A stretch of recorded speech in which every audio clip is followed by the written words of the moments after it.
Faktor-faktor yang mempengaruhi kesetimbangan kimia. Yang mempengaruhi kesetimbangan kimia itu ada 3. 1. Konsentrasi. Yang kedua, suhu. Dan yang ketiga, tekanan dan volume.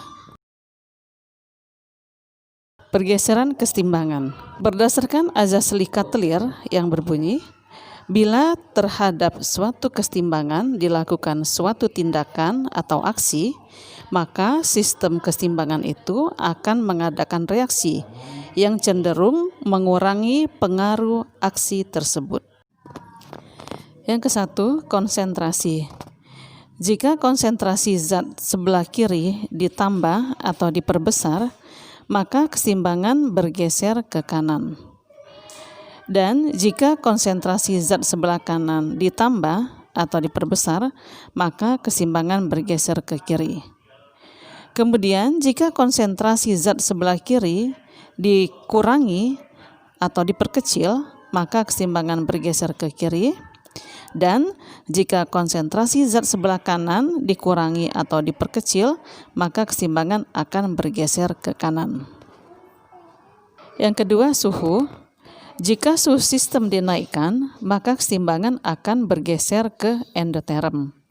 Dan jika suhu sistem diturunkan, maka kesetimbangan akan bergeser ke eksoterm. Jadi misalnya dalam suatu persamaan reaksi ada reaktan dan ada produk. Itu reaksinya adalah reaksi bolak-balik, ada reaksi ke kanan dan ada reaksi ke kiri ya. Nah, di situ diketahui bahwa harga perubahan entalpinya adalah min atau negatif A kilojoule. Nah, reaksi mana yang disebut dengan eksoterm, reaksi mana yang disebut endoterm? Reaksi ke kanan, yaitu dari reaktan menuju produk, itu adalah reaksi eksoterm karena harga perubahan entalpinya negatif. Dan sebaliknya, reaksi dari produk menuju reaktan itu adalah reaksi endoterm. Yang ketiga, tekanan dan volume. Jika tekanan diperbesar atau ditambah, itu sama saja dengan memperkecil volume. Maka kesetimbangan akan bergeser ke arah yang jumlah koefisiennya kecil.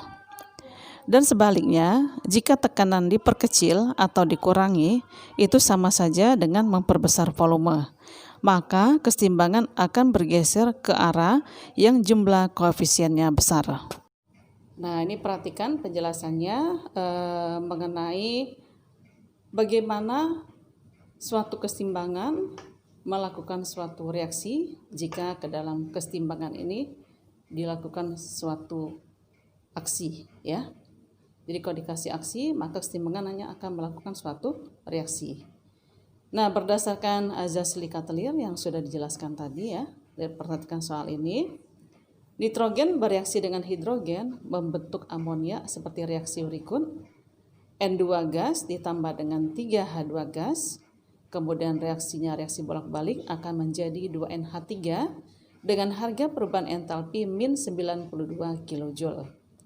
Nah, berdasarkan azas Likatelir, ke arah manakah kesetimbangan akan bergeser jika? Yang A, jika ditambah nitrogen. Nah, kita perhatikan di sini, nitrogen itu adalah N2 ya. Nitrogen adalah N2, jadi posisi nitrogen ini ada di sebelah kiri. Di sebelah kiri sini ya, dia sebagai reaktan. Ingat kalau kita menambahkan jumlah suatu zat, berarti itu sama saja dengan kita memperbesar konsentrasinya ya. Jadi nitrogen ini ditambah, artinya kita memperbesar konsentrasi dari nitrogen. Nitrogen posisinya sebelah kiri atau sebagai reaktan ya. Jika zat sebelah kiri ditambah atau diperbesar, maka kesetimbangannya akan bergeser ke kanan ya. Jadi jawabannya adalah bergeser ke kanan ya. Jadi karena yang ditambahkan itu adalah zat sebelah kiri, jadi kita menambahkan nitrogen, maka kesetimbangannya akan bergeser ke kanan ya. Jika kita menambahkan amonia, amonia posisinya di sebelah kanan, maka kesetimbangannya akan bergeser ke kiri, begitu ya. Nah, sekarang apa yang terjadi jika kesetimbangannya bergeser ke kanan? Kalau kesetimbangannya bergeser ke kanan, maka zat sebelah kanan ini jumlahnya akan bertambah banyak. Jadi NH3 jumlahnya akan bertambah banyak, sementara zat yang sebelah kiri yaitu nitrogen dan hidrogen jumlahnya akan semakin sedikit atau berkurang. Begitu ya. Nah, kemudian yang B, ke arah mana kesetimbangan akan bergeser jika amonia dikurangi? Amonia itu adalah NH3.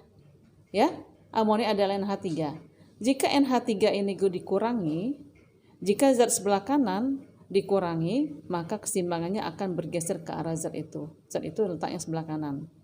Jadi jika zat sebelah kanan dikurangi, maka keseimbangannya akan bergeser ke kanan. Ya. Ke kanan. Jika keseimbangannya bergeser ke kanan, apa yang terjadi dengan NH3? Maka jumlah zat yang sebelah kanan akan semakin banyak. Jadi NH3-nya semakin banyak, sementara N2 dengan H2-nya semakin berkurang. Ya. Nah, sekarang misalnya jika H2-nya yang dikurangi. Kalau H2 dikurangi, H2 kan posisinya sebelah kiri ya. Jika zat sebelah kiri dikurang, maka keseimbangannya akan bergeser ke kiri berarti. Zat sebelah kiri jumlahnya makin banyak, H2 dengan N2 semakin banyak jumlahnya, sementara NH3-nya akan berkurang. Begitu ya. Nah, kemudian berikutnya yang C. Yang C, ke arah mana keseimbangan bergeser jika volume diperbesar? Maksud volume diperbesar itu bukan volume N2, H2 atau NH3, tapi volume sistem ini. Ya. Jadi volume secara keseluruhan ditambah misalnya dengan menambahkan air misalnya ya. Menambahkan air berarti kita memperbesar volume kan. Nah, jika volume diperbesar, maka keseimbangan akan bergeser ke arah zat yang koefisiennya besar atau ke arah yang jumlah ya, ke arah yang jumlah koefisiennya besar. Kita lihat kan ada zat sebelah kiri, ada zat sebelah kanan ya. Zat sebelah kanan koefisiennya 2, jadi jumlah molekulnya 2. Sementara zat sebelah kiri itu ada N2 dan H2. N2 jumlah molekulnya 1, H2 jumlah molekulnya 3. Ya. Jadi zat sebelah kiri ini jumlah molekulnya ada 1 ditambah 3, ada 4. Ya. Sementara zat sebelah kanan jumlah molekulnya 2. Jadi keseimbangan akan bergeser ke arah yang jumlah molekulnya banyak. Berarti jumlah molekul banyak adalah sebelah kiri. Ya. Maka keseimbangan akan bergeser ke kiri. Apa yang terjadi dengan amonia jika keseimbangannya bergeser ke kiri? Maka amonia atau NH3 jumlahnya akan berkurang, sementara N2 dengan H2 jumlahnya akan bertambah. Begitu ya. Yang berikutnya yang D, berdasarkan azas silika telir, ke arah manakah keseimbangan bergeser jika tekanan diperbesar? Nah, jika tekanan diperbesar ya, maka kesetimbangan itu akan bergeser ke arah yang koefisiennya kecil. Ya. Dan ke arah yang koefisiennya kecil. Sebelah kanan tadi koefisiennya ini 1, ini 3, jadi jumlah koefisiennya 4, sementara sebelah kanan koefisiennya ada 2, ya. Tekanan diperbesar, keseimbangan akan bergeser ke arah yang koefisiennya sedikit. Koefisiennya sedikit adalah zat sebelah kanan ya, karena koefisiennya hanya 2 ya. Jadi keseimbangan akan bergeser ke arah kanan.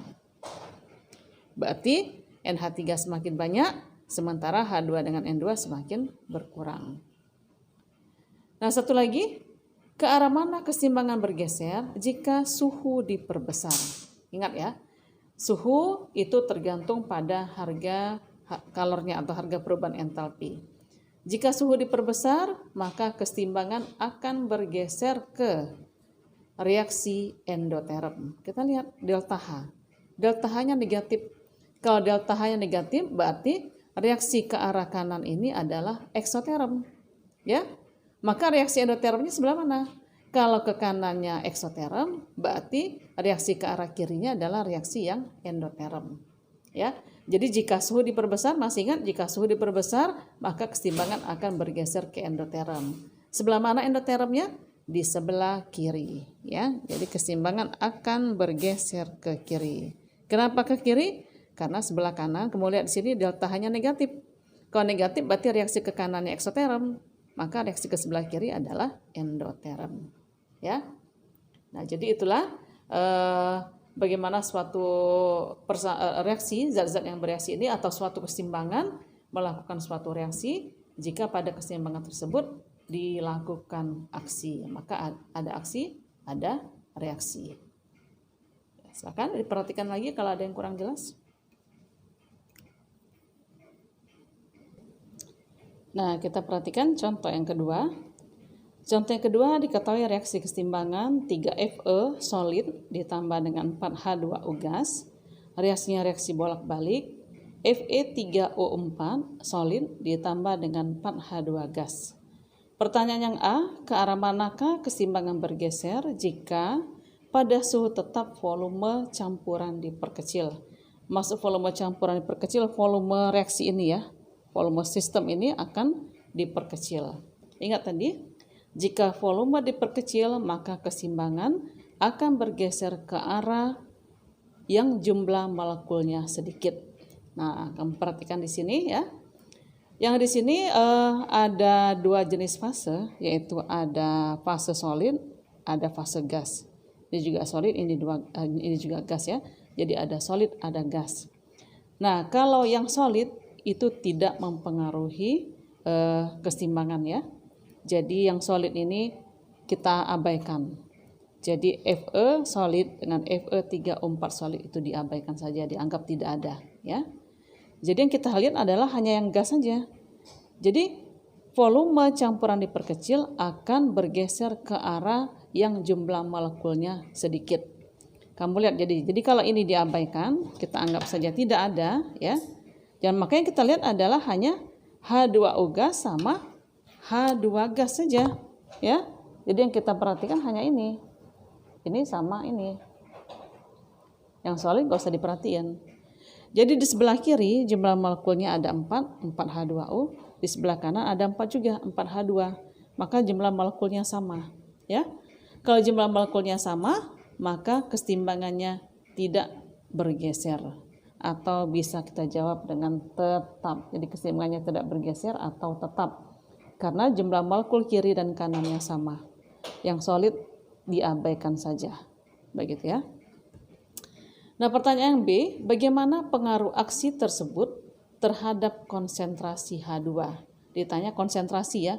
Konsentrasi H2 yang ditanya bukan mol H2 ya.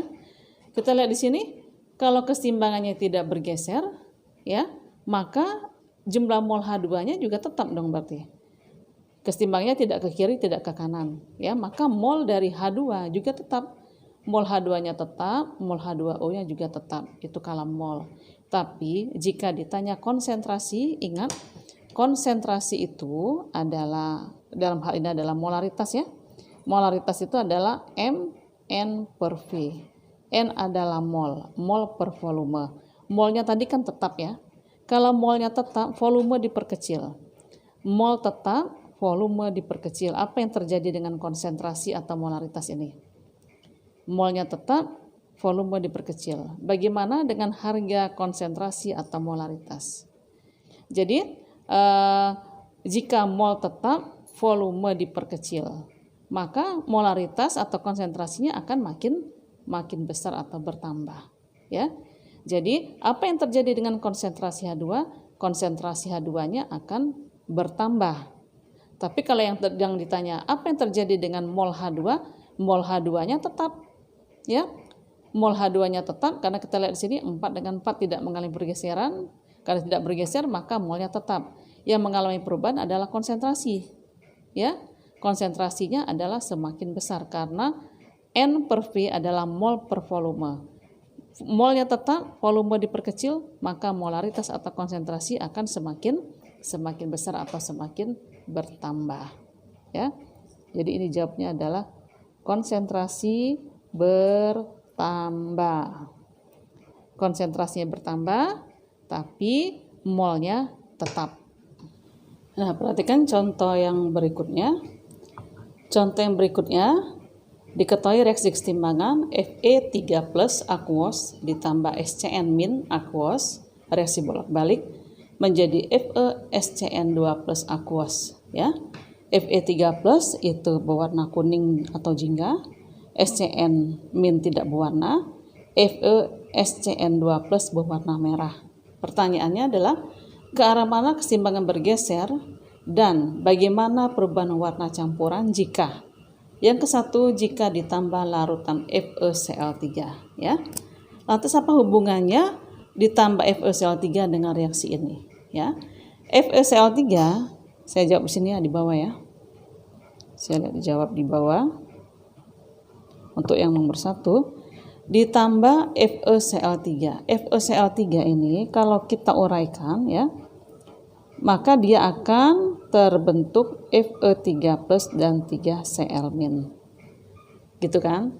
Jadi kalau kita menambahkan FeCl3 sama saja kita menambah jumlah Fe3+, ya. Karena FeCl3 akan terurai menjadi Fe3+ dan 3Cl-. Jadi menambah larutan FeCl3 sama saja dengan kita memperbanyak atau menambah Fe3+. Lihat posisinya, Fe3+ sebelah kiri, ya. Apabila Fe3+ ditambah atau diperbesar jumlahnya, maka keseimbangan akan bergeser ke kanan. Ya. Jadi jawabannya keseimbangan akan bergeser ke kanan. Karena kita sama saja dengan menambah jumlah Fe3+. Zat sebelah kiri ditambah, maka keseimbangan akan bergeser ke kanan. Begitu ya. Dan pertanyaan berikutnya, bagaimana perubahan warna campuran? Kita lihat, kalau keseimbangannya bergeser ke kanan, ya, itu artinya kita memperbesar jumlah dari FeSCN2+.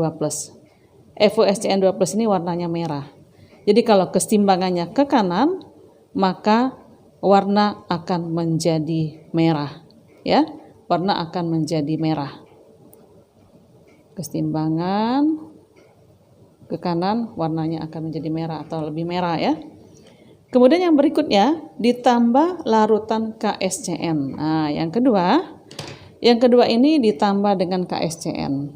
KSCN, kalium tiocyanida ya. Kalau diuraikan jadi K plus dan SCN-. Nah, SCN- ya. Jadi kalau kita menambahkan KSCN itu sama saja dengan kita memperbesar jumlah dari SCN-. Kamu lihat di sini SCN- ya. Kita menambah jumlah SCN-. SCN- ini posisinya di sebelah kiri. Jadi kalau zat SCN- ditambah ya, SCN- jumlahnya bertambah, maka keseimbangan akan bergeser ke kiri. Ingat, SCN posisinya di kiri. Zat sebelah kiri ditambah, keseimbangan akan bergeser ke kanan. Ya, jadi jawabannya adalah bergeser ke kanan. Karena yang ditambah adalah SCN-, SCN posisinya sebelah kiri. Zat sebelah kiri bertambah, keseimbangan akan bergeser ke kanan. Kalau keseimbangannya bergeser ke kanan, bagaimana perubahan warna larutan? Di sebelah kanan itu warnanya adalah merah. Ya. Yang berikutnya ditambah larutan NaOH. Nah, yang ketiga ditambah dengan NaOH. NaOH ini kalau kita uraikan maka akan terbentuklah Na+ dan OH-. Na+ dan OH-. Jadi kalau kita menambahkan NaOH sama saja dengan ada Na+ dan OH-. Ada nggak di sini? Na+ nggak ada, OH- nggak ada pada reaksi ini ya. Kamu lihat nih, nggak ada kan OH-. Jadi kalau kita menambahkan OH itu sama saja dengan OH- ini ya. OH- dia kan yang negatif, maka dia lebih mudah bereaksi dengan Fe3+. Jadi OH- yang terbentuk ini dia akan mengikat Fe3+. Dia kan negatif ya.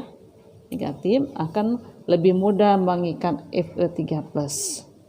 Jadi kalau OH- ini mengikat Fe3+, maka Fe3+ ini apa yang terjadi?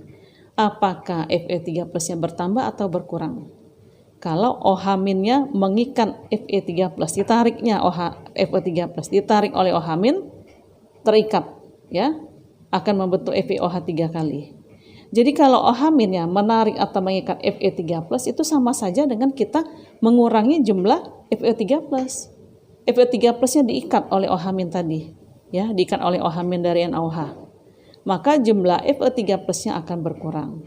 Ingat, Fe3+ posisinya sebelah kiri. Jika zat sebelah kiri dikurang, maka keseimbangan akan bergeser ke kiri. Ya, akan bergeser ke kiri. Bagaimana warna larutannya kalau keseimbangannya bergeser ke kiri? Jika keseimbangan bergeser ke kiri, maka warna larutan akan menjadi apa? Warna larutannya akan memudar, ya. Jadi warnanya akan memudar. Begitu ya. Jadi kalau ditambah FeCl3, keseimbangan akan bergeser ke kanan, warnanya akan bertambah merah, ya. Kemudian ditambah KSCN, dia bergeser ke kanan, warnanya akan bertambah merah. Kemudian jika ditambah NaOH, keseimbangannya bergeser ke kiri, maka warnanya akan memudar, ya. Sekarang yang keempat, jika larutan diencerkan. Nah, jika larutan diencerkan, ya, diencerkan itu sama saja dengan menambah air, ya. Mengencerkan biasanya kita menambah air. Menambah air berarti sama saja dengan memperbesar volume. Nah, kalau volume diperbesar, maka keseimbangan akan bergeser ke yang jumlah molekulnya banyak atau jumlah molekulnya besar itu bisa dilihat dari koefisien, ya. Di sebelah kiri koefisiennya 1 dengan 1, 2, sebelah kanan 1.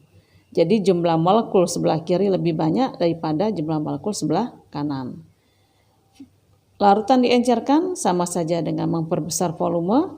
Volume diperbesar akan bergeser ke arah yang jumlah molekulnya banyak. Sebelah mana tadi jumlah molekulnya banyak? Ke sebelah kiri.